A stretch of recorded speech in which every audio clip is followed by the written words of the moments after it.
Il est 14 heures. Alors on va démarrer. Soyez les bienvenus. Merci beaucoup d'être présents. Je suis Juliette Viat, je suis rédactrice en chef du magazine Géroscopie et je suis très heureuse de vous accueillir pour cette conférence Place aux innovations, le débat. Alors avant de démarrer, on m'a demandé de vous faire de vous donner deux, trois petites infos. D'abord, c'est une conférence audio qui est enregistrée et qui pourra être écoutée sur le site du salon dans les prochains jours, sur le salon Service à la personne. Et puis, si vous avez apprécié la conférence, n'hésitez pas à le dire. Il y a un hashtag, c'est Salon SAP, ou sur la page LinkedIn. Voilà, ces petites annonces étant faites, je vais accueillir mes invités. Alors, autour de moi, 3 start-upers qui sont à des stades de développement différents. Toc Toc Doc, qui a été créé et représenté par Nicolas Le Foll. Merci de nous rejoindre. Donc, vous êtes responsable du projet Santé et Autonomie, d'un outil de télémédecine dédié aux professionnels du médico-social. Vous proposez davantage aujourd'hui une innovation organisationnelle et vous allez nous raconter tout ça. Tout à fait. Bonjour à tous et à toutes. Zoéker, qui est dirigé par Thomas Saphir, fondé en début d'année 2022. Zoéker entend répondre via un dispositif d'intelligence artificielle aux problématiques de prévention et vous vous êtes concentré dans un premier temps sur la prévention des chutes, avec des développements évidemment futurs. Et puis la toute jeune Emobot avec Anthony Perzo. Vous n'avez que quelques mois, mais vous avez un dispositif qui est déjà en test dans plusieurs établissements. Il s'agit d'un robot qui est capable, via l'intelligence artificielle, de détecter l'état émotionnel d'un individu. Et le but, c'est de se positionner comme un lanceur d'alerte pour prévenir et repérer des besoins de prise en charge psycho-émotionnelle. Exactement, bonjour. Et puis, on a 2 experts. Christiane Flouquet, vous êtes directrice du développement de l'action sociale de la CNAV Île-de-France. Christiane, c'est l'œil expert de notre plateau. Vous êtes très engagée sur les questions de prévention, notamment auprès des seniors, auprès des jeunes retraités et l'accompagnement des startups. Je crois que vous venez de participer au Silver Awards. Vous allez peut-être nous raconter aussi cette expérience. Et puis Laurent Levasseur, vous êtes président du directoire de Blue Linea, le spécialiste de la téléassistance à domicile, mais aussi en EHPAD, puisque vous avez créé Blue Linea en 2006, donc ça fait quand même 16 ans maintenant. Peut-être que vous pourrez nous raconter aussi comment le marché a évolué depuis 16 ans. Alors, quand on parle de Géron Technologies, on parle de choses très diverses. On parle de robots connectés qui accompagnent les personnes âgées dans leur quotidien, mais on parle aussi d'exosquelettes qui préservent les troubles musculo-squelettiques, donc le dos des salariés, le dos, les épaules et les mains des salariés. On parle de détecteurs automatiques de chute, de dispositifs utilisant la réalité virtuelle pour réduire la douleur et l'anxiété, de voyages virtuels. Donc autant vous dire qu'on est sur un panel qui est quand même extrêmement large. Et puis à la tête de leur développement, on trouve souvent des startups qui sont portées par des initiatives individuelles, c'est-à-dire que souvent ça part d'un individu qui a été confronté à une situation dans son quotidien et qui du coup se dit qu'il veut essayer de résoudre ce problème-là. Alors de l'individu et de l'initiative, en tout cas de la réaction jusqu'à l'entreprise qui est stabilisée et pérenne, il faut forcément des accompagnateurs et des financeurs, mais pas seulement, aussi des gens qui aident à développer et maintenir la structure dans son expansion. Donc, avant d'entrer dans le cœur du débat, on a aussi besoin peut-être de mieux vous connaître, de savoir un peu mieux qui vous êtes. Donc, je vais me tourner vers vous. D'abord, Nicolas Le Foll. Pour Toc Toc Doc, en fait, c'est un service de télémédecine qui est conçu par des professionnels soignants, mais qui très vite s'est révélé bien plus que ça. Alors, comment ça fonctionne et d'où vous venez ? Alors, tout à fait. Nous sommes acteurs de santé en télémédecine. Et en 2017, Toc Toc Doc a développé une solution de télémédecine pour le médico-social qui s'adresse à des soignants au chevet de patients, notamment en EHPAD, en résidence autonomie, en établissement handicap. Suite à ce développement, on a eu le constat que finalement, l'innovation technologique et matérielle est importante pour la téléconsultation et la télémédecine, mais ce qui est le plus important et fondamental, c'est l'innovation organisationnelle. Et à partir de là, on a créé une équipe de chefs de projet qui accompagnent les EHPAD et établissements médico-sociaux pour justement porter ce projet de télémédecine, former les équipes et faire avancer cela. Et en 2019, donc 2 ans après, on a obtenu un numéro finesse via un article 51 dans le Grand Est et qu'on appelle donc Polyclinique mobile de télémédecine. On a créé un métier qui est infirmière mobile de télémédecine, dont on pourra évoquer après plus en détail, qui est donc un format qui permet à des établissements médico-sociaux d'avoir une ressource infirmière qui aide et qui réalise des actes de télémédecine. Et par la suite, on a créé des formats plus ponctuels dans lesquels finalement un établissement médico-social va déléguer des actions de télémédecine à nos équipes, à nos infirmières mobiles de télémédecine. Merci beaucoup. On va se passer la parole un petit peu rapidement dans un premier temps pour pouvoir ensuite, juste pour poser un petit peu les bases de qui est là et d'où vous parlez. Et puis que vous nous racontiez juste aussi un petit peu à quel niveau de développement vous en êtes. Et Mobob, vous êtes une toute jeune start-up également. Donc vous vous intéressez au marché du psycho-émotionnel et de la détection de la dépression, des troubles Alzheimer. Oui, exactement. Donc on est une start-up, ça fait moins d'1 an qu'on a été créé, mais notre technologie s'appuie sur environ 15 ans de recherche. On est en collaboration en fait avec un laboratoire de recherche qui s'appelle le laboratoire EMAC, spécialisé en analyse et en synthèse d'émotions. Et cette technologie, en fait, son objectif, c'est de résoudre un problème qu'on a clairement identifié au cours de nos multiples visites dans les EHPAD, qui est celui de la prise en charge de l'état émotionnel des résidents. Et donc, ce qu'on a proposé, c'est un dispositif de veille émotionnelle qui permet en continu de veiller donc à l'état émotionnel des personnes de manière donc objective et également passive. Ça a 2 intérêts. Le premier, c'est de pouvoir détecter en amont des ruptures de comportement, ce qui permet d'alerter le personnel médical et donc de pouvoir intervenir le plus vite possible. La deuxième chose, c'est que ça permet de faire du suivi sur les thérapies et de pouvoir mesurer l'impact des différentes thérapies qui sont mises en place sur l'état émotionnel et donc le bien-être du résident. Donc typiquement, on va mettre en place un nouvel antidépresseur et c'est très compliqué aujourd'hui pour un médecin de pouvoir savoir au jour le jour quel est l'impact sur le résident. Est-ce qu'il faut changer la posologie pour améliorer son bien-être?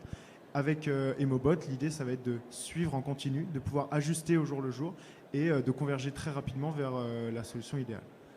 Et alors que vous vous êtes lancé il y a seulement au mois de juin, vous avez aujourd'hui deux robots en test dans des établissements. Vous attendez les résultats sous 1 mois, c'est ça? Alors, on a été créé en avril 2022 et actuellement, on a environ une 50aine de robots qui sont déjà déployés dans des EHPAD. En fait, on a un premier client qui est un groupe d'EHPAD qui nous a fait confiance et qui nous a permis de commencer à déployer nos robots en Normandie. Et avec eux, on va justement poursuivre début janvier dans plus d'une dizaine de résidences. D'accord, merci. Et vous, Thomas Saphir, alors vous allez lancer dans quelques semaines un prototype de détection de chute, mais vous vous inspirez aussi dans votre start-up, dans le lancement de votre entreprise, d'une expérience plus ancienne. Oui, voilà, alors vous m'entendez, oui. Donc ça se voit pas, mais on est plus jeune qu'Anthony et Mobot parce qu'on a créé Zoeker en juillet 2022. Et donc moi j'ai un parcours d'entrepreneur, ingénieur puis entrepreneur. Et donc oui, j'ai déjà essuyé des plâtres et ça facilite les choses quand on crée la start-up suivante. On apprend des choses comme il faut rester focus, très focus en tout cas au départ.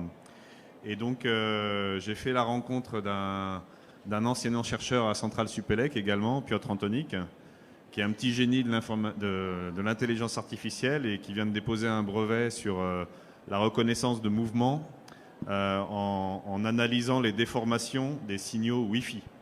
Donc les signaux Wi-Fi, c'est bien parce qu'il y en a partout, en tout cas c'est le sens de l'histoire, domicile, établissement médico-social.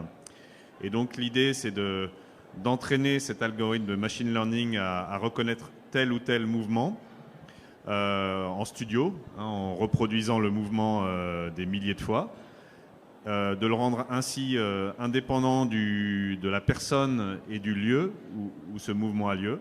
Et ensuite, on le met sur un appareil, un hardware sur étagère. Nous, on n'est pas fabricant de matériel. On le branche et c'est plug and play. Voilà. Donc le premier sujet auquel on s'attaque, c'est la détection des chutes. Un problème bien connu avec le plan anti-chute du gouvernement et bien avant, enfin pour tous ceux qui sont du secteur.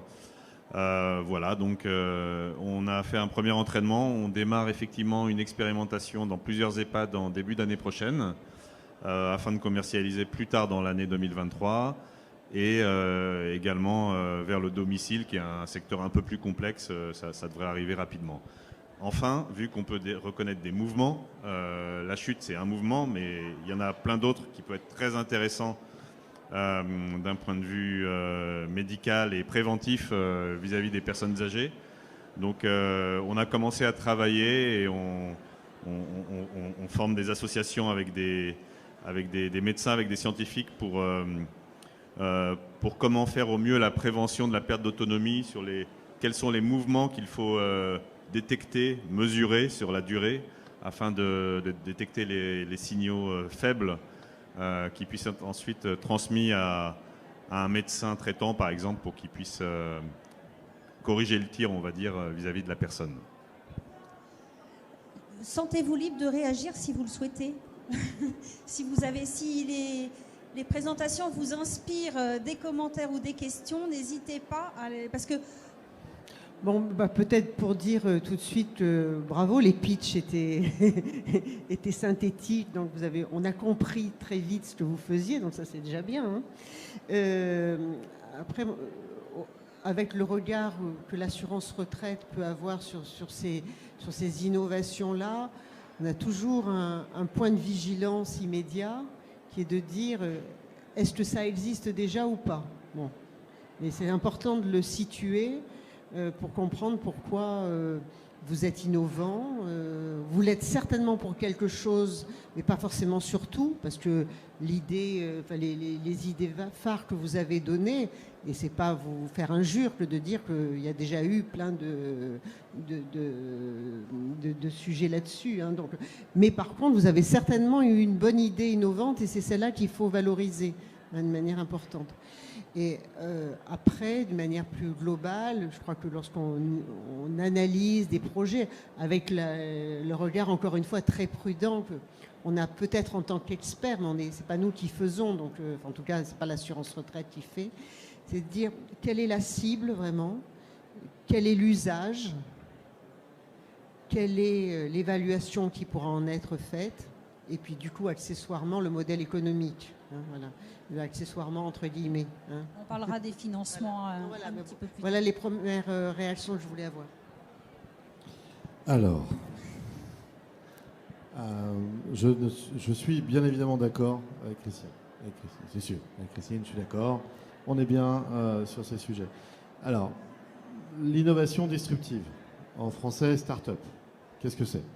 C'est comment on apporte un nouveau service, une nouvelle offre, un nouveau produit, qui va correspondre un peu plus aux besoins immédiats, aux besoins du moment. Donc ça, c'est important. Et ça n'a d'avenir que s'il y a un client. Et donc, il faut ne pas oublier qu'il faut un effet waouh. Et cet effet waouh, il est quand on a waouh, ils sont capables de faire ça. Et en plus, tu as vu combien ça coûte? À ce moment-là, ça crée une évidence. Ça fait oublier votre taille, ça fait oublier votre jeunesse. Et ça fait que le client a suffisamment confiance pour devenir un client, justement. Le prospect devient un client. À partir de là, si vous transportez j'ai une bonne idée et vous devenez entrepreneur, votre start-up prometteuse, ça va devenir pérenne. Elle va devenir une entreprise parce que vous allez vous intéresser à la rentabilité, vous allez vous intéresser au volume et vous allez avoir un avenir. Donc d'une bonne idée, on va en faire une entreprise pérenne. Alors tous les trois, vous êtes dans trois situations différentes. Pour Toc Toc Doc, votre challenge, c'est l'exécution. C'est de réussir à mettre à disposition votre service au bon moment, au bon endroit. C'est ce que j'analyse. Donc votre challenge, il est même plus sur le device, il est de réussir à délivrer. Et délivrer cette promesse d'être là au bon moment et que Toc Toc Doc soit bien la solution la plus pertinente à envisager. C'est ça votre plus. Pour le robot émotionnel, là, ça va être plus difficile parce que vous ouvrez un nouveau champ des possibles, et vous n'avez pas de concurrence quelque part. Donc vous ouvrez un nouveau territoire d'expression où on ne saura pas dire si vous êtes cher, pas cher, on ne saura pas dire si vous êtes utile, pas utile. Il va devoir falloir défricher tout ça et démontrer que l'évidence est là et que vous avez une réelle mise en place et une réelle utilité dans ce nouveau territoire qui va être une nouvelle valeur d'usage. Et puis pour vous, Thomas, ça c'est assez simple. Si vous arrivez à pouvoir offrir une capacité de détecter les chutes plus simple et moins chère que ce qui existe déjà, il n'y aura pas de sujet. On sait déjà que c'est important de détecter les chutes. Voilà. Je me suis permis de vous donner comme ça ma petite synthèse. Alors franchement, vous en faites ce que vous voulez. Hein. Si quand on a créé Blue Linea avec mon équipe, on avait fait une étude de marché, on ferait autre chose aujourd'hui. Hein. Heureusement, on n'avait pas fait l'étude de marché et ça a fini par fonctionner. Maintenant, il a fallu une quinzaine d'années quand même pour qu'on arrive à créer l'évidence. Mais voilà un peu le sujet. Voilà. Merci. C'est une première remarque. Très bien, merci beaucoup. Et puis il y a quelque chose d'autre qui vous caractérise, en tout cas deux des entreprises représentées, c'est le fait que vous vous appuyez sur des labos de recherche, notamment de Centrale Supélec, et que vous n'êtes pas, vous n'avez pas dans votre composition d'équipe fondatrice de médecins, de représentants du secteur médico-social. Vous êtes des ingénieurs, vous êtes des chercheurs. Donc là, on a aussi le sentiment qu'on est en train de changer de paradigme et quelque chose qui est en train d'évoluer. Et du coup, je m'interroge un peu, je me demande, est-ce que c'est aux startups de faire cette recherche-là, de faire ces développements-là? Alors moi, j'ai juste envie de répondre. Heureusement, on n'avait pas de médecin. Heureusement, on n'avait pas de toute personne qui était du secteur, parce qu'on a pu regarder ça différemment. Et on est tous des futurs vieux en présence, ou alors on est tous des petits-enfants de personnes âgées. Donc de ce fait, le prendre soin et assister a aussi une vraie valeur. Mais, sauf que quand on intervient dans un EHPAD ou quand on intervient auprès d'un public très très fragile à domicile, j'imagine quand même que se faire accompagner de professionnels du secteur peut être un plus. Un peu volontairement provocatrice, mais... Oui, bien sûr. Effectivement, nous, on n'a pas de médecin. On est 3 cofondateurs ingénieurs, un cofondateur enseignant-chercheur. Et par contre, en fait, on en a besoin des professionnels de la santé. Nous, en l'occurrence, de la santé mentale. Et donc, depuis plusieurs mois, là, on s'emploie à s'entourer de ces professionnels. On est en train de constituer, on a déjà constitué en partie un board qui nous conseille avec des psychiatres, des gérontopsychiatres. Et au jour le jour, en fait, on co-construit notre solution avec eux, que ce soit ceux qui sont dans les EHPAD ou ceux qui aident les personnes qui restent à domicile. Notre solution, elle est à la fois faite pour eux, mais elle doit être aussi construite par eux parce que, voilà, nous, finalement, on est des techniciens. On sait faire de l'IA, mais on ne sait pas faire de la santé mentale, entre gros guillemets. Puis peut-être parce que c'est eux qui prennent le relais, finalement. Une fois que les troubles ont pu être détectés ou identifiés. Enfin, il faut quand même donner un certain nombre de critères, de règles, d'encadrement, et peut-être d'éthique aussi un peu, on n'en a pas encore parlé, mais il y a probablement, là, sur cette question-là, aussi des pivots, des bords à mettre. Oui, exactement. Et c'est pour ça qu'on essaie de s'entourer de ces professionnels. C'est parce que, comme j'ai dit, voilà, on a besoin d'eux et en fait, c'est eux qui construisent cette solution Emobot avec nous, qui nous disent, en fait, au début, pour tout vous dire, on pensait que c'était les aides-soignants qui allaient utiliser notre solution, qui allaient au jour le jour, au quotidien, pouvoir suivre l'état des personnes et que ça allait les aider, leur faire gagner du temps. Au final, ce sont plutôt les psychiatres, les psychologues, les médecins qui se sont emparés de notre solution, parce que les aides-soignants, ils n'ont pas le temps, ils sont sous l'eau. Et donc c'est vraiment en écoutant ces professionnels qu'on a fait évoluer notre solution. Voilà, il n'y en a pas dans l'équipe, mais peut-être qu'à l'avenir il y en aura. Et en tout cas, il y en a dans notre board, ça c'est sûr. Et on en a besoin. c'est bien de parler après Anthony parce qu'il a déjà tout dit, donc j'ai pas grand-chose d'intelligent à rajouter, donc j'abonde complètement. Nous aussi, on est un mathématicien et un entrepreneur, donc il y a un trou dans la raquette et on cherche des professionnels de santé pour nous accompagner. Donc on constitue un conseil scientifique, c'est avis aux amateurs. Pas forcément que des médecins ou gériatres, hein, mais ça peut être également cadre infirmier, kiné, ce genre de choses. Un autre point, pourquoi on voit des ingénieurs qui déboulent là comme ça. Dans mes expériences précédentes, j'ai assisté, j'ai contribué à la digitalisation, à la transformation digitale de plusieurs secteurs d'activité. Force est de constater que le médico-social n'était pas encore tout à fait abordé, quoi. Donc là, j'ai l'impression que c'est parti. Et que c'est grandement facilité par la démocratisation de technologies comme les objets connectés, l'intelligence artificielle grâce à des plateformes pas toujours européennes d'ailleurs. Donc voilà, nous représentons peut-être aussi des expertises technologiques qui peuvent venir s'appliquer à ce nouveau, c'est pas un nouveau secteur d'activité, mais un secteur d'activité qui a de l'impact et où il y avait un grand besoin. Enfin, c'est ce que j'estime.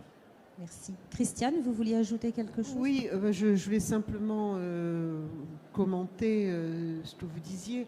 C'est l'expertise scientifique et médicale, elle est indispensable dans ce que vous dites, parce que votre cible, puisque je reviens sur mes critères de cible et autres, votre cible, c'est quand même des soignants, hein, donc essentiellement. Donc il faut que vous soyez entendus, que vous parliez comme eux et que vous puissiez vous appuyer en tout cas sur des avis. Après, n'oublions pas le destinataire final qui est l'usager. Donc vous avez évoqué cette possibilité de tests seniors. Moi, je crois qu'il faut vraiment les avoir tout le temps dans le scope des tests. Chaque fois, voir quel est l'apprentissage, l'appropriation. Alors, pour vous, ça sera peut-être plutôt les relais soignants, mais chute, c'est aussi vis-à-vis du senior final. Et on sait que c'est pas forcément facile, hein, cette appropriation-là. Donc, avoir toujours en tête des tests d'usage avec des personnes qui vont être les vrais expérimentateurs, hein, me paraît important. Ça, justement, c'est quelque chose que vous avez fait déjà, ces tests-là? Alors, je me permets d'intervenir. Il est vrai que, étant donné qu'on a justement un pool d'infirmières qui sont des infirmières mobiles de télémédecine et en parallèle que l'on intervient auprès d'établissements médico-sociaux, que l'on accompagne sur leur projet de télémédecine, il est vrai que, de par l'expérience de nos infirmières, de par leur retour d'expérience, on essaie aussi de faire avancer les équipes soignantes des établissements médico-sociaux. Finalement, c'est un peu du gagnant-gagnant en faisant des retours d'expérience. Merci. Alors vous vouliez ajouter quelque chose? Juste, oui, on a fait de la petite pub pour Silver Valley qui nous accompagne, qui nous a permis de faire des crash tests, comme ils disent, donc d'obtenir du feedback de la part de seniors. Alors en général, c'est plutôt des seniors actifs, hein, qui se voient plus comme aidants qu'aidés d'ailleurs, mais c'est pas grave. On leur présente le concept et ils donnent leur feedback, et donc ça a beaucoup aidé. Mais sinon, c'est surtout, pour l'instant, on n'a pas encore lancé l'expérimentation d'EHPAD, mais c'est vrai qu'on parle surtout avec des soignants. Ok, merci beaucoup. Je voulais simplement dire, vous avez parlé de Silver Valley, des crash tests. J'en parle avec d'autant plus d'enthousiasme que l'assurance retraite finance largement les crash tests de Silver Valley, parce qu'on y croit beaucoup. Voilà. Pour nous, c'est vraiment indispensable. Alors, Toc Toc Doc, vous avez, je me tourne vers vous parce que vous avez été aussi un petit peu plus loin, c'est-à-dire que vous avez, face au manque de personnel et pour entrer dans les établissements, vous avez finalement créé un nouveau métier, un métier d'infirmière mobile en télémédecine. C'est-à-dire que c'est un moyen de faire entrer la télémédecine et de vous faire connaître, d'offrir un service de dépistage.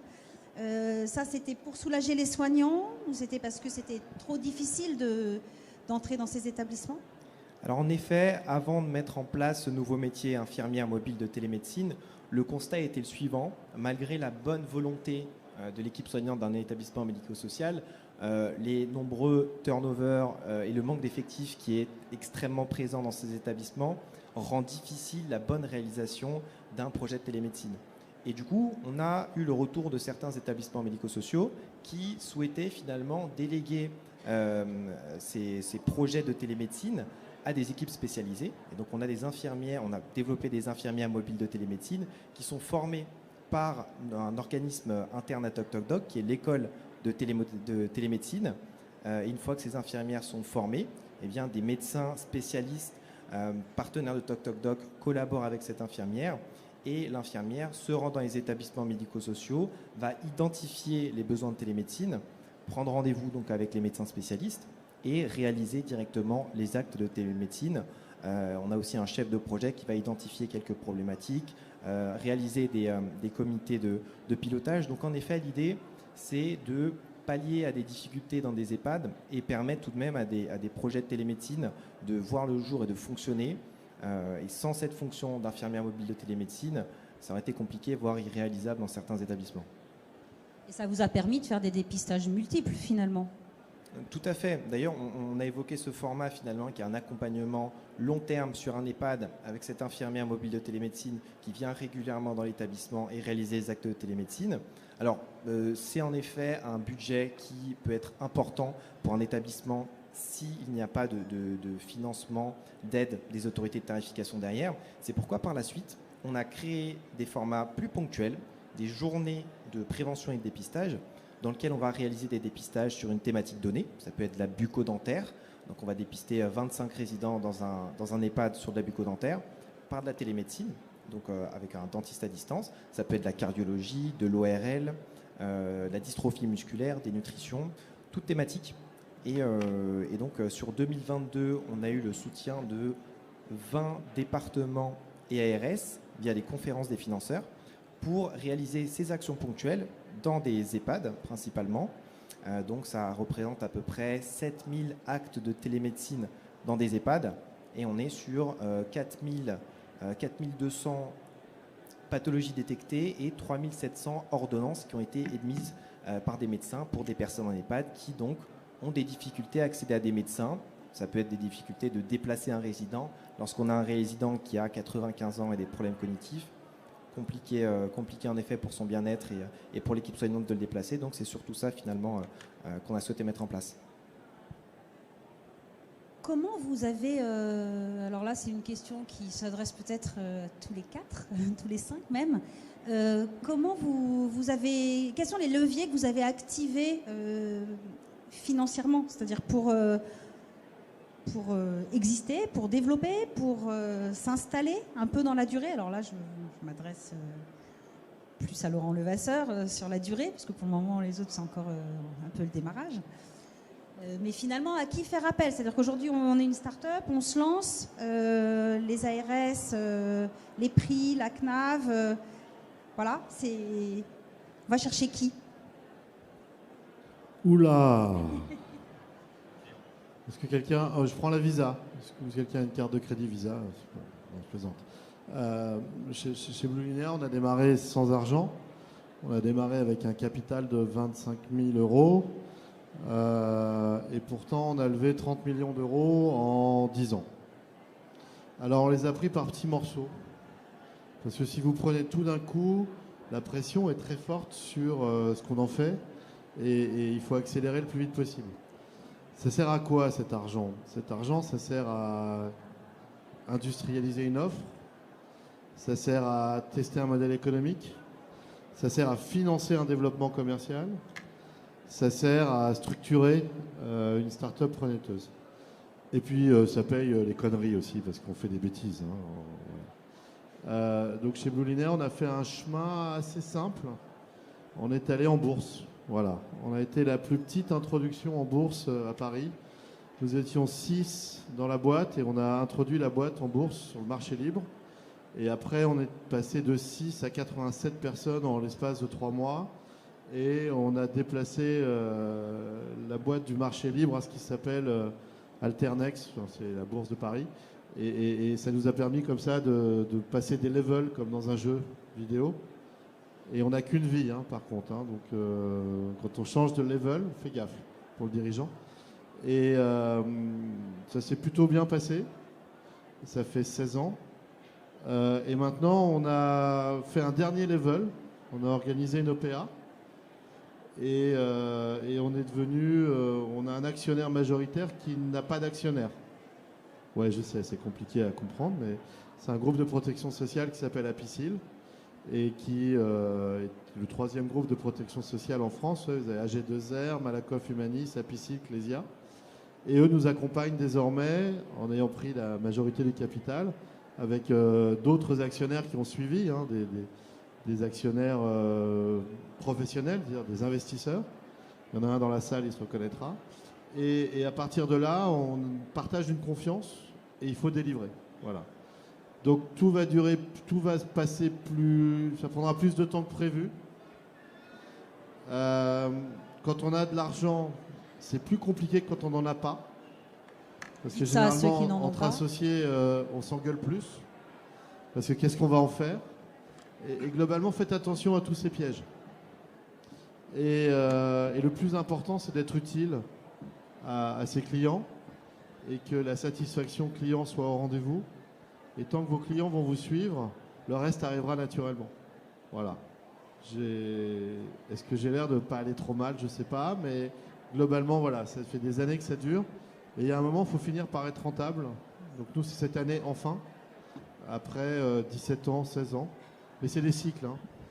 Il faut au moins 10 ans pour vous dire, ça y est, je pense qu'on a réussi à développer quelque chose. Et je vais juste faire une petite parenthèse. La France, c'est trop bien, mais c'est pas bien.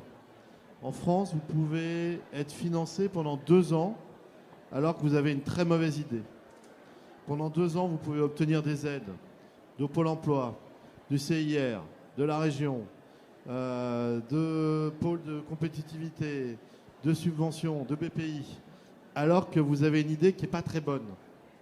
Et quand au bout de 2 ans, ces aides disparaissent, vous avez mis 2 ans de votre vie sur la table et vous continuez à vous acharner, c'est normal. Si on était dans un pays où on pourrait avoir les mêmes aides, mais que 6 mois, à peu près le même montant, mais en 6 mois, bah là, au bout de 6 mois, vous vous dites, je me trompe, il faut que je fasse autre chose. Et 6 mois de sa vie, on fait un pivot. Blue Linéa, ça a été 3 pivots. Blablacar, Frédéric, il a fait 7 fois, il a changé son modèle économique avant d'y arriver. C'est pas arrivé de manière aussi magique. Et ça, ne l'oubliez pas. Si vous vous apercevez au bout de quelques mois que ça ne fonctionne pas, remettez-vous en question. Parce que la personne qui va souffrir le plus, ça sera vous, votre équipe. Et ça, c'est important. Parce qu'en France, pendant 2 ans, vous pouvez vous intéresser à la charte graphique, au logo, à la livraison de la voiture hybride, au bureau, à la pépinière, et pas avoir de clients, ça continuera quand même. Et posez-vous des questions si au bout de 6 mois, il n'y a pas un type qui paye et qui dit ça marche. Passez à autre chose. Surtout que vous partez avec des brevets et des travaux qui ont été faits dans des universités prestigieuses. Donc, vous n'avez pas d'excuses, quoi. Allez-y. Alors je vais compléter, alors, pas en modérant, parce que... Il y a en plus Christiane qui peut vous financer. Oui. Elle peut vous faire tenir 6 mois de plus.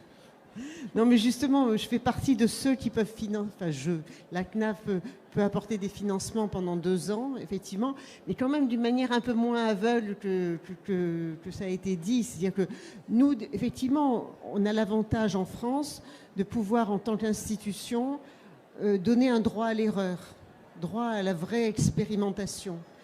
Et on peut effectivement financer 2 ans, mais c'est 1 an renouvelable, et comme on est quand même assez précautionneux sur les deniers publics qu'on utilise, à la fin de la première année, on peut considérer qu'il y a eu une erreur collective, hein, et que l'erreur collective, elle va permettre de s'arrêter complètement, ça peut arriver malheureusement, soit le pivot, effectivement. Ça, c'est quelque chose qu'on a... ma vieille expérience fait que pendant très longtemps, on ne parlait pas de pivot. Maintenant, c'est très bien, finalement, de dire, voilà, là, je tire les leçons de mes erreurs et je change et on accompagne ou pas. Donc, on a effectivement ce souci-là de suivre la modélisation, encore une fois, le droit à l'erreur, en intégrant d'office, quand même, l'impact. Hein, je l'ai dit au début, mais parce que pour nous, c'est évident. Nous, l'assurance retraite finance, elle apporte en même temps un lieu d'expérimentation. Ben, le lieu, il peut être très large. Ça peut être le public diffus. Et ça, aucun de vous n'a... Enfin, vous l'avez dit un peu, monsieur, pour les chutes, mais pas trop. N'oublions pas que la plus grosse cible senior, elle est au domicile. C'est plus facile de parler à un EHPAD, c'est plus facile de parler à une résidence autonomie, mais les vrais gens, ils ne sont pas là. Hein. Bon, oui, il n'y a que 17% des gens qui sont en EHPAD. Donc, bien sûr que c'est un levier, mais même si vous réussissez super bien en EHPAD ou en résidence autonomie, ce n'est pas pour ça que votre modèle va se développer ensuite largement si ça ne concerne pas aussi le public en diffus. Donc ça me paraît important de prendre en compte des cadres de soutien financier et de subvention, et surtout de ne pas en faire, mais là je rejoins totalement Laurent, de ne pas en faire le moyen principal. On est là pour le coup de pouce. L'assurance retraite va faire des relais avec France Active. Il y a une autre conférence à côté qui parle de ça, un lien avec France Active, avec la Banque des Territoires, pour aller plus loin dans l'atterrissage et l'amélioration. Mais surtout, ne perdez pas trop de temps à faire des dossiers de subvention. Voilà, parce que on peut avoir un temps fou passé là-dessus. Encore une fois, s'occuper des logos et autres formalisations. Et ce n'est pas le sujet. Après, vous entendez aussi parler d'ARS. Alors l'ARS, ok, c'est la branche maladie. Enfin, ça, c'est lié au projet que vous portez tous les trois, où on touche un critère maladie. N'oublions pas que c'est quand même ça la cible. Hein. Donc vous aurez peut-être des équipements qui vont avoir besoin de labellisation médicale ministérielle et autres. Autrement, ça ne marchera pas. Ça ne sera pas remboursé par personne, donc ça ne marchera pas. Et donc l'ARS reste un vecteur principal. La conférence de financeurs, la CNAV est membre de droit des conférences de financeurs, dont j'en parle savamment. On a une mission de prévention de perte d'autonomie. Il s'avère que la CNSA a ouvert une fenêtre sur les EHPAD, mais le vrai sujet, c'est quand même la prévention de la perte d'autonomie. Hein. Donc ne perdons pas forcément trop de temps dans des demandes de subventions là, parce que c'est pas sur vos projets, je ne dirais pas ça sur tous les projets, mais sur vos projets, c'est pas le cœur de cible, hein, principalement. J'aimerais rebondir sur deux choses d'abord qu'ont dit Laurent Vasseur. Vous avez parlé de clients et de confiance au début, et ça m'a beaucoup parlé parce que en fait, c'est vraiment ce qu'on a essayé de faire depuis le début, nous, en termes de financement. En fait, depuis le début, on a eu la chance et aussi la volonté de développer nos technologies et de les financer grâce à nos premiers clients qui nous ont fait confiance et qui ont testé nos technologies. C'est ce qu'on a fait dans un premier temps, mais en fait, récemment, on est devenu une medtech parce que donc on prend la route du dispositif médical. On va devoir du coup faire des études cliniques. Et donc là, maintenant, finalement, les financements des premiers clients, ça ne suffit plus. Et donc, pour revenir un peu à la question de départ, quels sont les financements qu'on va aller chercher ? Voilà, il y a les subventions, il y a les financements européens, mais on va devoir aussi faire une levée de fonds, donc probablement l'année prochaine. Mais ce qui se fait beaucoup, en fait, dans le secteur de la medtech. Et ensuite, pour juste rebondir, je ne vais pas être trop long, sur les seniors à domicile. Effectivement, pour nous, c'est un énorme enjeu. En fait, c'est même le plus gros enjeu. L'EHPAD, c'est notre premier terrain d'expérimentation, mais ce n'est pas du tout notre cœur de cible, parce qu'on sait qu'il y a plus de 7 millions de personnes de plus de 75 ans qui sont à domicile et pour lesquelles il y a un enjeu en fait, de maintien à domicile. Et pour ces personnes-là, justement, notre solution, elle est encore plus pertinente, puisque l'idée, ça va être de pouvoir prévenir le plus tôt possible des ruptures et pouvoir empêcher finalement des hospitalisations en urgence. Et enfin, le dernier point. Attendez, juste sur ce point-là, est-ce que finalement le marché, est-ce que les gens sont prêts à accueillir un robot qui va les observer comme ça toute la journée pour détecter leur voilà, on prend cet exemple-là, mais pour détecter leur dépression, vous avez mené des études là-dessus et... C'est une très bonne question parce qu'en fait, notre outil, il est multibénéficiaire. Globalement, il y en a 3. Il y a le personnel médical.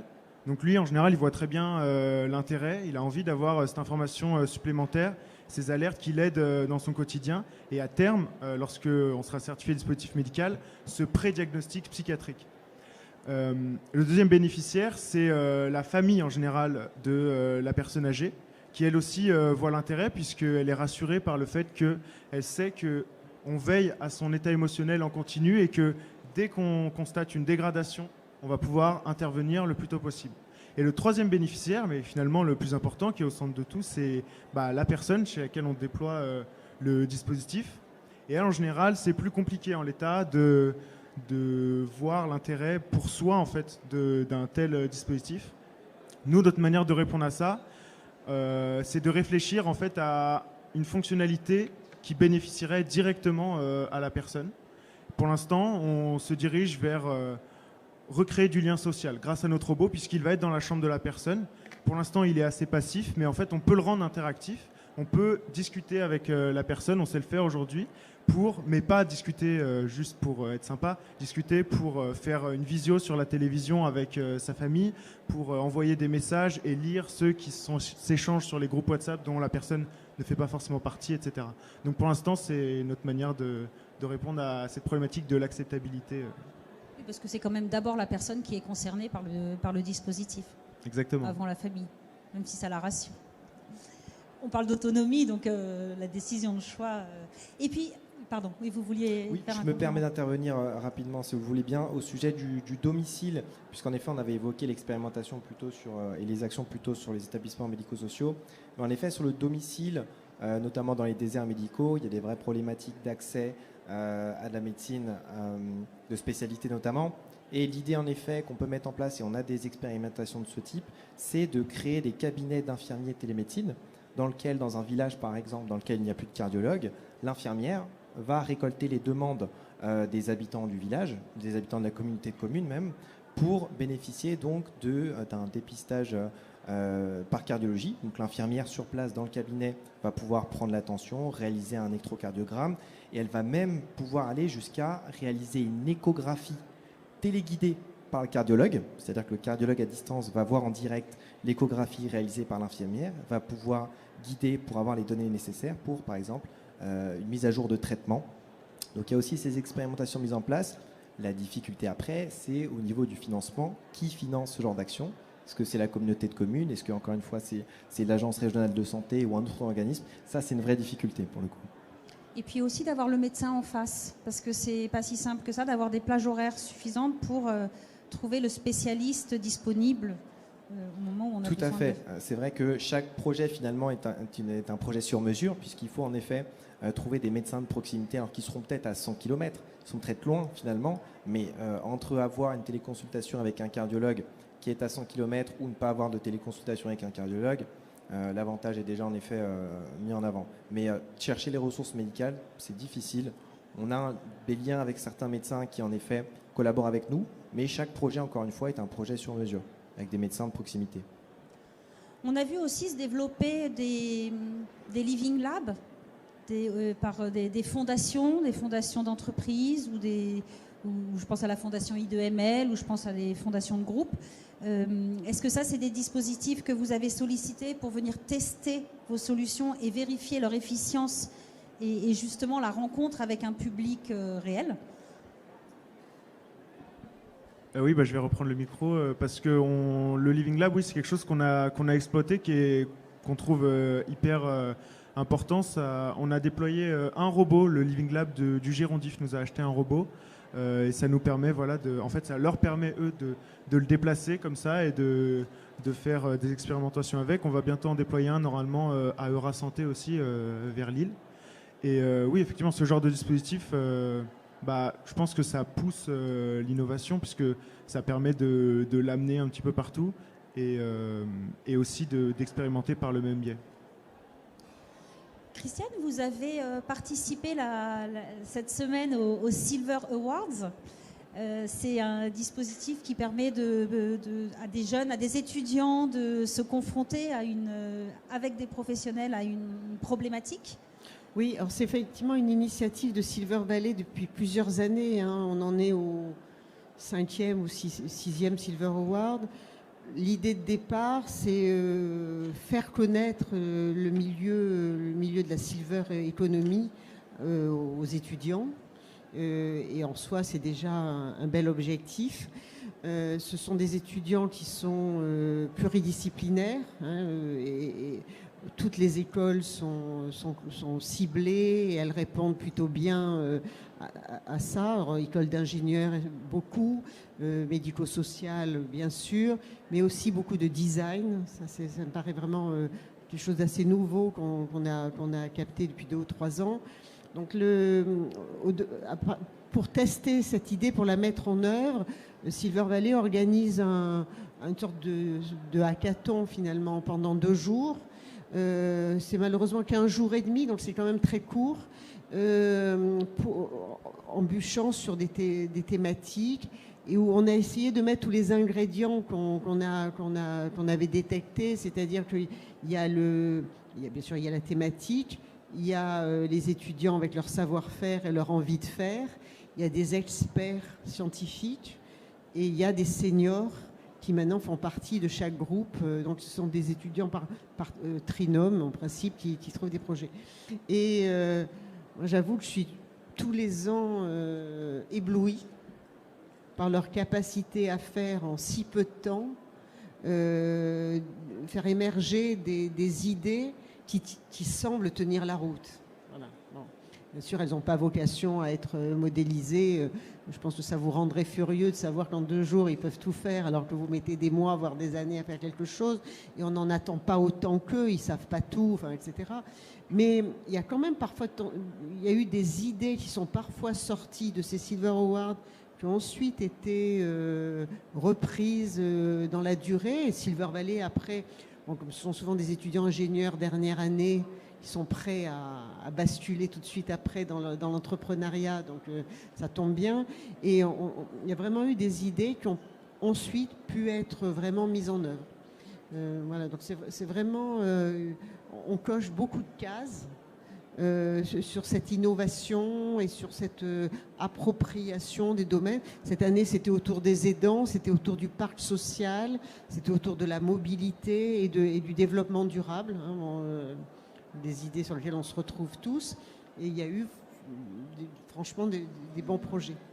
En fait, ce qui est aussi intéressant, c'est que ça permet de porter un autre regard sur le secteur du grand âge, qui souffre quand même beaucoup du point de vue soignant, voilà, qui est très en désaimance suite au Covid et suite aux difficultés moi, je dirais personnelles. quand même que, encore une fois, nous, on est plutôt sur la prévention, et Silver Valley porte avec nous ces idées-là. On défend plutôt grâce à ça un peu la lutte contre l'agisme, hein. Plutôt ça. C'est plutôt des projets, on n'est pas dans le vrai curatif, on veut faire émerger des projets de lien social, d'inclusivité, etc. Voilà. Donc, il y a très peu dans ce cadre-là, et c'est normal vu les profils. On n'est pas sur on travaille sur des concepts de détecteurs de chute ou détection de problèmes psy. C'est plutôt les offres de services. Et nous, c'est aussi un sujet sur lequel on sent qu'il y a encore à faire. Bien sûr. Est-ce qu'il y a des trous dans la raquette aujourd'hui? Est-ce qu'il y a des sujets qui ne sont pas traités, qui ne sont pas pris en charge, sur lesquels il faudrait plancher? Pourquoi moi? Pourquoi pas? Je ne sais pas. Évidemment qu'il y a des trous dans la raquette. Toutes les crises, toutes les guerres permettent d'identifier des manques et permettent aussi de faire émerger des nouvelles offres. La période qu'on vit est particulière.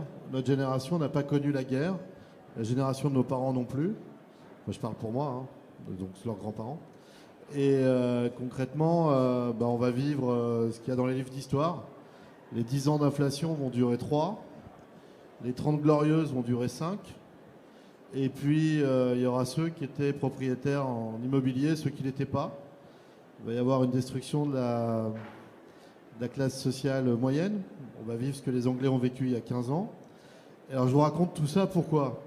Il faut juste prendre en compte les éléments d'environnement. Le climat, la planète B qui n'existe pas, elle commence à prendre le nom de métaverse, mais honnêtement, il faut s'y intéresser. Et globalement, il y a toute une série d'opportunités qui vont apparaître. Chez Boulinéa, par exemple, je viens d'entraîner une quinzaine de responsables qui ne sont pas les membres du comité de direction, des gamins qui ont entre 25 et 35 ans. Putain, je suis vieux, moi. Des gamins qui ont entre 25 et 35 ans et qui vont, autour d'une académie, travailler sur des thèmes simples. Et tous les cours et toutes les réunions vont se faire dans le métaverse pour qu'ils commencent à rentrer dans ces valeurs d'usage, qui sont équipés. Et on va comme ça découvrir de nouvelles offres, que la planète B va prendre un nouveau format. Et dans ces trous dans la raquette, il faut commencer à regarder ça et en faisant abstraction des aspects politiques ou RGPD. Quand on a créé la FM, moi j'étais un gamin, les gens disaient oh là là, c'est des ondes qui ne sont pas réglementées, les types qui ont créé Énergie, Fun Radio, ce sont des voyous. Et puis vous voyez bien qu'il n'y a plus les grandes ondes, il n'y a plus les petites ondes, et tout est là. Pour le métaverse, on est tous là en train de se dire ouh là là, Zuckerberg va tout savoir sur nous et patati et patata. Le mouvement est enclenché, c'est fini. La planète B va exister, elle sera dans le monde digital. Et le premier continent qui s'appelle Meta avec Facebook, le deuxième continent va être livré en début d'année 2023, c'est Google. Et le troisième, c'est Apple, pour le mois de septembre. Les montants qui sont dédiés à ce développement sont énormes. Créer n'importe quelle start-up ou n'importe quelle activité aujourd'hui sans prendre ça en considération, c'est nier l'existence de la 5G, c'est nier les valeurs d'usage que nous allons pouvoir en retirer. Alors dans un premier temps, ça va être sur le B2B, donc entre professionnels, des formations, des réunions. Ce salon, d'ici 3 ou 4 ans, n'aura plus lieu ici. Il aura lieu dans le métaverse. Et la salle sera pleine. Il y aura peut-être 1000 personnes. Parce qu'on aura fait abstraction des kilomètres, de différents éléments. Un casque de réalité virtuelle aujourd'hui coûte moins cher qu'un smartphone. Donc évidemment que ça va nous emmener vers autre chose. Et puis pour les offres intergénérationnelles, ça se passera d'ici 5 ans ou 7-8 ans, où un petit-fils pourra voir son grand-père. D'ici 12 à 18 mois, ça sera plus les avatars, mais les hologrammes. Et donc, un grand-père pourra emmener son petit-fils là où il a grandi, en lui disant, tiens, dans ce petit village en Ardèche, je faisais ça, et là, il y a la petite rivière qui est là. Donc, les trous dans la raquette, aujourd'hui, elles sont justement dans garder des œillères, ne pas ouvrir ses chakras, et rester sur des positions qui peuvent être un peu simplistes. Voilà, j'espère que je vous ai emmené dans quelque chose où vous n'allez pas avoir envie de m'envoyer des tomates ou de ne pas me dire bonjour tout à l'heure. Mais globalement, si vous niez ce genre de choses et si vous regardez de manière un peu primitive, ah ouais, mais c'est Musk, c'est Zuckerberg, c'est encore les GAFA, vous allez louper un truc. Ça va se gérer, ça va se réglementer. Mais il faut déjà être là dans les valeurs d'usage et parce que le mouvement est lancé. Dans quelques semaines, dans quelques mois, quand vous verrez un pull chez Zara ou chez Isabelle Marant, on vous proposera pour 10 € de plus de l'avoir pour votre avatar. Ou alors vous ne l'achèterez pas, mais vous achèterez pour votre avatar le même pull, quoi. Parce qu'il y a un moment, quand ça va être votre hologramme, vous allez avoir envie qu'il vous ressemble aussi dans le métaverse. Et sinon, tout va bien dans ma tête, j'espère. Mais je suis passé devant le robot. Hein. J'avais l'air d'avoir le sourire. Bon, en même temps, j'étais très bien accompagné et je ne pouvais que sourire. Ça, c'est un avenir dans lequel vous vous projetez aujourd'hui ? Pour réagir rapidement, moi surtout ce qui me questionne toujours avec l'émergence de ces nouvelles technologies complètement en rupture avec ce qu'on connaît, c'est toujours le besoin. J'ai l'impression qu'il faut toujours s'y ramener, que quand il y a une nouvelle technologie qui arrive, souvent c'est le risque, c'est d'oublier pourquoi on fait les choses, pourquoi on fait la technologie, pourquoi on crée des avatars dans un monde virtuel. Et c'est la même chose avec la blockchain, qui est une technologie formidable, qui peut permettre justement de ne pas avoir 3 continents qui représentent le monde numérique, mais de justement favoriser les échanges dans un monde plus décentralisé. Voilà, bon, j'ai l'impression qu'on s'écarte un petit peu du sujet initial, mais en tout cas, ce que je veux dire, un petit peu, et en même temps, c'est l'avenir, donc c'est les innovations de demain. Voilà, et en tout cas, j'espère que les innovations de demain, elles seront centrées sur les besoins d'aujourd'hui et de demain. Et en tout cas, c'est ce qu'on essaye de faire au quotidien. Merci. Moi, je nuancerais un peu, voire énormément, ce que disait Laurent. Je crois beaucoup. Savoir être disruptif. Mais voilà, non, mais c'est un débat. Et vous avez bien lancé le débat. Non, je crois beaucoup plus dans le mot augmenté que virtuel. Voilà, je crois beaucoup plus dans la continuité et la connectivité des choses, des process, des activités qu'on a aujourd'hui. Je crois énormément dans tout ce qui est télésurveillance, avec des objets connectés non invasifs, respectueux des données. Bon, bah, vous allez me dire, ça c'est ringard, c'est 2020 et c'est le Covid, hein, mais c'est une lame de fond. Donc, c'est la lame que Zoé Kerr veut surfer, en tout cas. Aller vers s'insérer dans la chaîne de valeur de la prévention en détectant les signaux faibles liés à la perte d'autonomie. Donc, nous, je rappelle, on détecte des mouvements. Donc, il y a plein de types de mouvements du corps humain qui peuvent être associés à un début de perte d'autonomie, donc que ce soit l'équilibre, la démarche ou autre, la respiration même éventuellement. Et puis voilà, et également tout ce qui est télésurveillance médicale. Il y a un gros sujet avec la Sécu et le coût de l'hospitalisation, donc le sujet comme la HAD. Voilà, donc c'est plus la réalité augmentée de ce point de vue-là. Merci beaucoup. Nicolas Le Foll, vous voulez réagir ou pas forcément? Alors le sujet du métavers, c'est un sujet qui est très intéressant et merci Monsieur Levasseur puisque j'avais pas finalement Laurent, j'avais pas finalement d'image concrète sur comment ça pourrait justement cette technologie se montrer à nous. Et c'est vrai que tout de même, alors sur mon avis vraiment personnel, à la sortie donc de période de confinement liée au Covid, le fait de pouvoir se retrouver ensemble physiquement sur un salon, ça m'est très cher, mais finalement, on va arriver en effet sur cette évolution qui va apporter des avantages. Tout le monde ne peut pas se déplacer sur un salon. Et donc, c'est assez intéressant. Mais encore une fois, j'ai une certaine réticence qui peut-être au fil du temps va évoluer. Voilà globalement mon avis en tout cas sur le métaverse, mais une évolution qu'on ne va pas pouvoir éviter, ça, c'est un fait. Et en même temps, on a tous tellement de plaisir à être ensemble. Attention, hein, que tout soit bien le plus clair possible. Rien ne remplacera le plaisir du contact de la peau de l'autre. On est d'accord? Oui, je pense qu'on peut aussi tempérer ça avec l'effet mode. Hein, puisqu'on parlait de trous dans la raquette, rester très pragmatique au fil du temps en disant que oui, aujourd'hui, il y a un courant qui porte vers la démultiplication. Mais c'est des leçons qu'on a tirées du Covid aussi, hein. C'est qu'à un moment, on a cru qu'après, tout serait en distanciel. Ce salon a eu lieu en distanciel. Et puis finalement, il va exister en distanciel, mais à un autre moment, un autre format.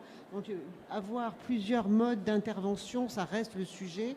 Et je reviendrai toujours sur ce qui est ma préoccupation principale, qui est la désirabilité et l'utilité pour la personne elle-même. Et c'est ça les trous dans la raquette aujourd'hui. De quoi les personnes ont envie aujourd'hui? Et ensuite, lorsqu'on crée quelque chose, comment faire envie aussi, hein? Et ça, c'est un vrai sujet. On arrive à la fin de notre échange. Peut-être je peux vous donner juste 10 secondes. Oui, je voulais juste rebondir rapidement sur ce que vous disiez, Christine. Et effectivement, je pense que la technologie elle doit être centrée sur l'humain. Elle doit être pour l'humain. En tout cas, nous, c'est ce qu'on essaye de faire, de ramener l'humain dans la prise en charge. Et d'ailleurs, j'en profite, vu que c'est la fin, si des personnes travaillent à domicile ou en EHPAD par ici et que vous êtes intéressés, on peut venir discuter. Nous, on est sur le stand de A42. On déploie à domicile et dans les EHPAD. Ça, c'est fait. Merci. Christiane, Laurent, je vous laisse Un tout petit mot de conclusion ou un petit conseil? Ouais, mais écoutez, je crois qu'on a dit beaucoup de choses. Moi, je suis assez rassurée par votre maturité et par la prise en compte. Donc, bon courage pour la suite. Surtout, faites des points réguliers. Et encore une fois, assurez-vous que tous les marchés vous sont ouverts et que vous pouvez toucher des cibles différentes. Hein. Moi, c'est simple.